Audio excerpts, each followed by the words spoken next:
so far as what there may be of a narrative in this book, and, indeed, as indirectly touching one or two very interesting and curious particulars in the habits of sperm whales. The foregoing chapter, in its earlier part, is as important a one as will be found in this volume, but the leading matter of it requires to be still further and more familiarly enlarged upon, in order to be adequately understood, and moreover to take away any incredulity which a profound ignorance of the entire subject may induce in some minds. As to the natural verity of the main points of this affair, I care not to perform this part of my task methodically, but shall be content to produce the desired impression by separate citations of items, practically or reliably known to me as a whaleman, and from these citations, I take it the conclusion aimed at will naturally follow of itself. First, I have personally known 3 instances where a whale, after receiving a harpoon, has effected a complete escape, and, after an interval in one instance of 3 years, has been again struck by the same hand, and slain, when the 2 irons, both marked by the same private cipher, have been taken from the body, in the instance where 3 years intervened between the flinging of the 2 harpoons, and I think it may have been something more than that. The man who darted them happening, in the interval, to go in a trading ship on a voyage to Africa, went ashore there, joined a discovery party, and penetrated far into the interior, where he traveled for a period of nearly 2 years, often endangered by serpents, savages, tigers, poisonous miasmas, with all the other common perils incident to wandering in the heart of unknown regions. Meanwhile, the whale he had struck must also have been on its travels. No doubt it had thrice circumnavigated the globe, brushing with its flanks all the coasts of Africa,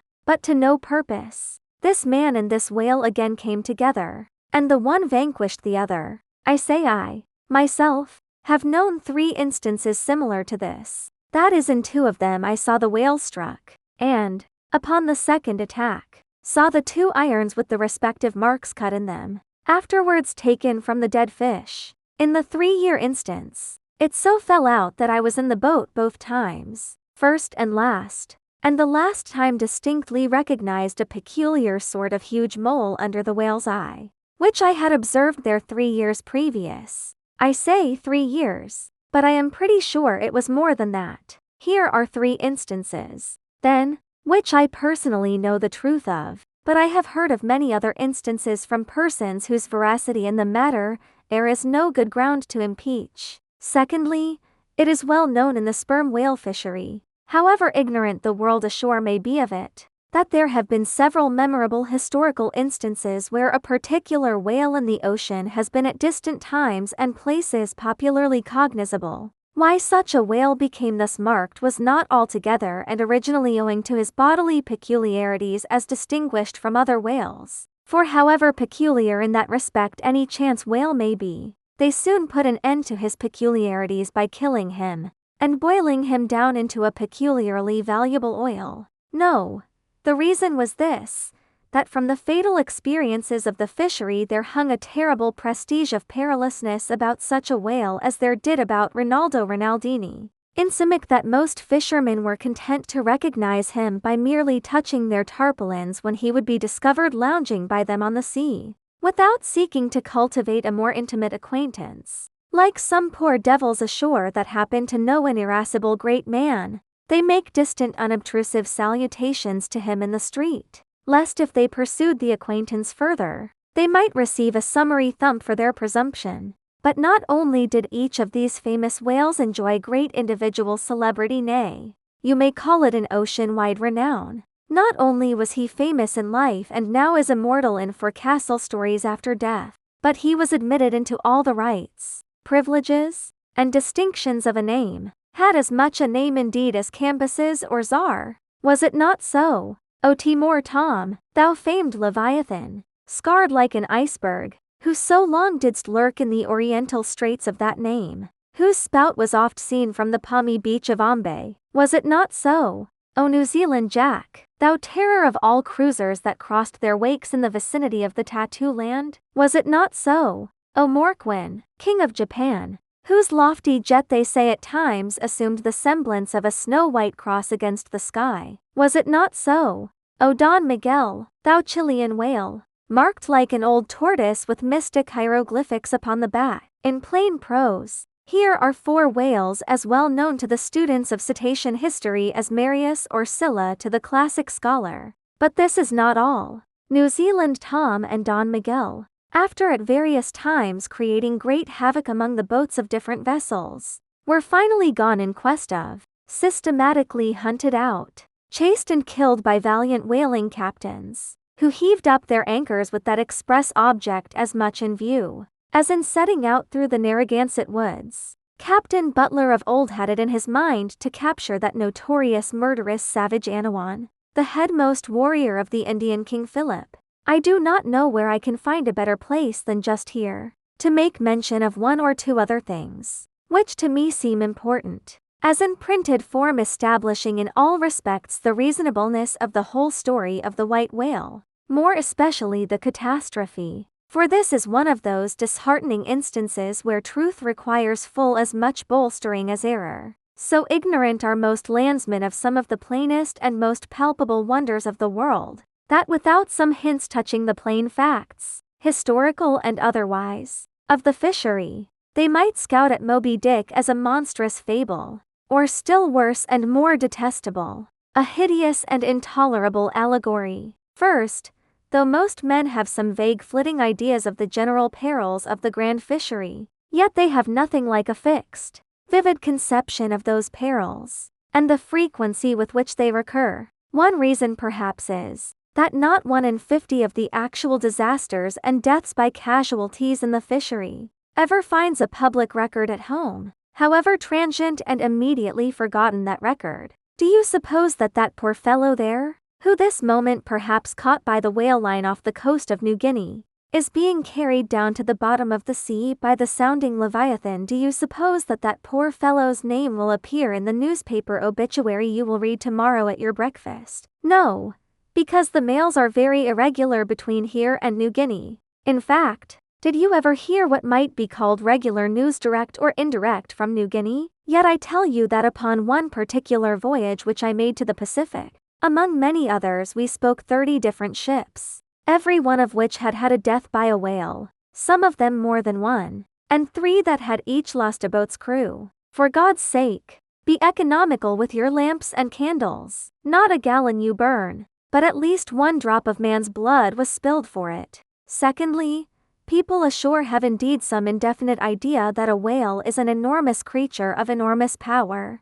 but I have ever found that when narrating to them some specific example of this twofold enormousness, they have significantly complimented me upon my facetiousness, when, I declare upon my soul, I had no more idea of being facetious than Moses, when he wrote the history of the plagues of Egypt. But fortunately the special point I here seek can be established upon testimony entirely independent of my own. That point is this: the sperm whale is in some cases sufficiently powerful, knowing, and judiciously malicious, as with direct aforethought to stave in, utterly destroy, and sink a large ship.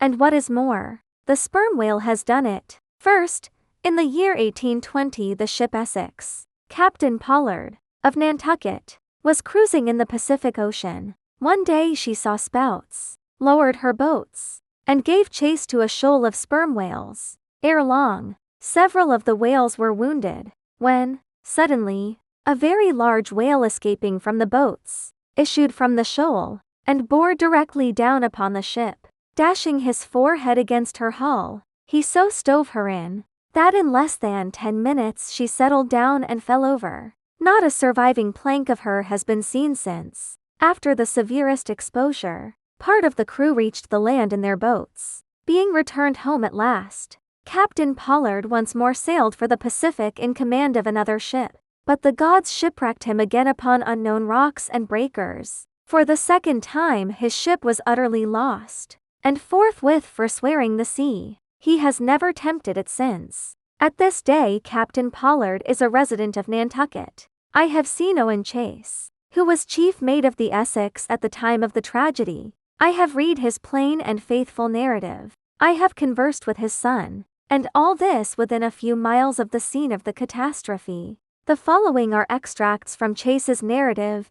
Every fact seemed to warrant me in concluding that it was anything but chance which directed his operations. He made 2 several attacks upon the ship, at a short interval between them, both of which, according to their direction, were calculated to do us the most injury, by being made ahead, and thereby combining the speed of the 2 objects for the shock, to effect which, the exact maneuvers which he made were necessary. His aspect was most horrible, and such as indicated resentment and fury. He came directly from the shoal which we had just before entered, and in which we had struck 3 of his companions, as if fired with revenge for their sufferings. Again, at all events, the whole circumstances taken together, all happening before my own eyes, and producing, at the time, impressions in my mind of decided, calculating mischief, on the part of the whale, many of which impressions I cannot now recall,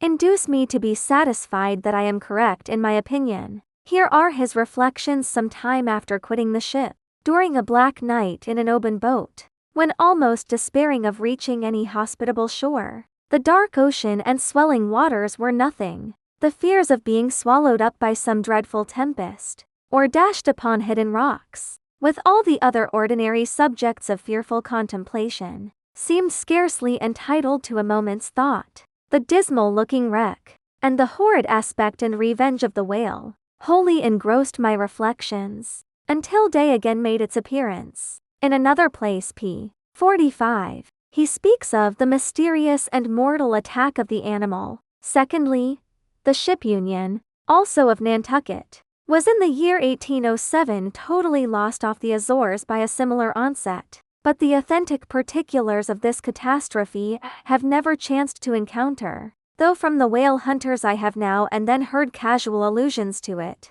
Thirdly, some 18 or 20 years ago Commodore J., then commanding an American sloop of war of the first class, happened to be dining with a party of whaling captains, on board a Nantucket ship in the harbor of Oahu, Sandwich Islands, conversation turning upon whales. The Commodore was pleased to be skeptical touching the amazing strength ascribed to them by the professional gentlemen present. He peremptorily denied, for example, that any whale could so smite his stout sloop of war as to cause her to leak so much as a thimbleful. Very good, but there is more coming. Some weeks after, the Commodore set sail in this impregnable craft for Valparaiso, but he was stopped on the way by a portly sperm whale that begged a few moments' confidential business with him. That business consisted in fetching the Commodore's craft such a thwack, that with all his pumps going he made straight for the nearest port to heave down and repair. I am not superstitious,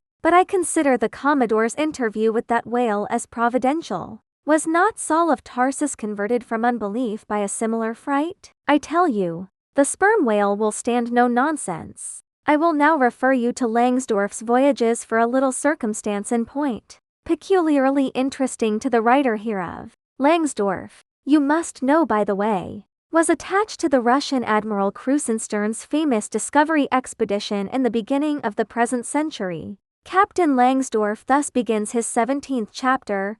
By the 13th of May our ship was ready to sail, and the next day we were out in the open sea, on our way to Akach. The weather was very clear and fine, but so intolerably cold that we were obliged to keep on our fur clothing. For some days we had very little wind. It was not till the 19th that a brisk gale from the northwest sprang up. An uncommon large whale, the body of which was larger than the ship itself, lay almost at the surface of the water, but was not perceived by anyone on board till the moment when the ship, which was in full sail, was almost upon him, so that it was impossible to prevent its striking against him. We were thus placed in the most imminent danger, as this gigantic creature, setting up its back, raised the ship 3 feet at least out of the water. The masts reeled, and the sails fell altogether, while we who were below all sprang instantly upon the deck, concluding that we had struck upon some rock. Instead of this we saw the monster sailing off with the utmost gravity and solemnity. Captain Dwulf applied immediately to the pumps to examine whether or not the vessel had received any damage from the shock. but we found that very happily it had escaped entirely uninjured. Now, the Captain Dwulf here alluded to as commanding the ship in question is a New Englander, who, after a long life of unusual adventures as a sea captain, this day resides in the village of Dorchester near Boston. I have the honor of being a nephew of his. I have particularly questioned him concerning this passage in Langsdorff. He substantiates every word. The ship, however, was by no means a large one, a Russian craft built on the Siberian coast, and purchased by my uncle after bartering away the vessel in which he sailed from home, in that up-and-down manly book of old-fashioned adventure. So full, too, of honest wonders, the voyage of Lionel Wafer, one of Ancient Dampier's old chums. I found a little matter set down so like that just quoted from Langsdorff, that I cannot forbear inserting it here for a corroborative example. If such be needed, Lionel, it seems, was on his way to John Ferdinando, as he calls the modern Juan Fernandez. In our way thither, he says, about 4 o'clock in the morning, when we were about 150 leagues from the main of America, our ship felt a terrible shock, which put our men in such consternation that they could hardly tell where they were or what to think. But everyone began to prepare for death, and, indeed, the shock was so sudden and violent that we took it for granted the ship had struck against a rock. But when the amazement was a little over, we cast the lead and sounded, but found no ground. The suddenness of the shock made the guns leap in their carriages, and several of the men were shaken out of their hammocks. Captain Davis, who lay with his head on a gun, was thrown out of his cabin. Lionel then goes on to impute the shock to an earthquake, and seems to substantiate the imputation by stating that a great earthquake, somewhere about that time, did actually do great mischief along the Spanish land. But I should not much wonder if, in the darkness of that early hour of the morning, the shock was after all caused by an unseen whale vertically bumping the hull from beneath. I might proceed with several more examples, one way or another known to me, of the great power and malice at times of the sperm whale. In more than one instance, he has been known, not only to chase the assailing boats back to their ships, but to pursue the ship itself, and long withstand all the lances hurled at him from its decks. The English ship Pusey Hull can tell a story on that head, and, as for his strength, let me say, that there have been examples where the lines attached to a running sperm whale have, in a calm, been transferred to the ship, and secured there, the whale towing her great hull through the water, as a horse walks off with a cart. Again, it is very often observed that, if the sperm whale, once struck, is allowed time to rally, he then acts, not so often with blind rage, as with willful, deliberate designs of destruction to his pursuers. Nor is it without conveying some eloquent indication of his character, that upon being attacked he will frequently open his mouth, and retain it in that dread expansion for several consecutive minutes. But I must be content with only one more and a concluding illustration, a remarkable and most significant one, by which you will not fail to see that not only is the most marvelous event in this book corroborated by plain facts of the present day, but that these marvels, like all marvels, are mere repetitions of the ages, so that for the millionth time we say Amen with Solomon. Verily, there is nothing new under the sun. In the 6th Christian century lived Procopius, a Christian magistrate of Constantinople, in the days when Justinian was emperor and Belisarius general. As many know, he wrote the history of his own times, a work every way of uncommon value. By the best authorities, he has always been considered a most trustworthy and unexaggerating historian, except in some one or two particulars, not at all affecting the matter presently to be mentioned. Now, in this history of his, Procopius mentions that, during the term of his prefecture at Constantinople, a great sea monster was captured in the neighboring Propontis, or Sea of Marmora, after having destroyed vessels at intervals in those waters for a period of more than 50 years. A fact thus set down in substantial history cannot easily be gainsaid, nor is there any reason it should be. Of what precise species this sea monster was, is not mentioned, but as he destroyed ships, as well as for other reasons, he must have been a whale. and I am strongly inclined to think a sperm whale, and I will tell you why. For a long time, fancied that the sperm whale had been always unknown in the Mediterranean and the deep waters connecting with it. Even now I am certain that those seas are not, and perhaps never can be, in the present constitution of things, a place for his habitual gregarious resort. But further investigations have recently proved to me that in modern times there have been isolated instances of the presence of the sperm whale in the Mediterranean. I am told, on good authority, that on the Barbary coast, a Commodore Davis of the British Navy found the skeleton of a sperm whale. Now, as a vessel of war readily passes through the Dardanelles, hence a sperm whale could, by the same route, pass out of the Mediterranean into the Propontis. In the Propontis, as far as I can learn, none of that peculiar substance called brit is to be found, the aliment of the right whale. But I have every reason to believe that the food of the sperm whale squid or cuttlefish lurks at the bottom of that sea, because large creatures, but by no means the largest of that sort, have been found at its surface. If, then, you properly put these statements together, and reason upon them a bit, you will clearly perceive that, according to all human reasoning, Procopius's sea monster, that for half a century stove the ships of a Roman emperor, must in all probability have been a sperm whale.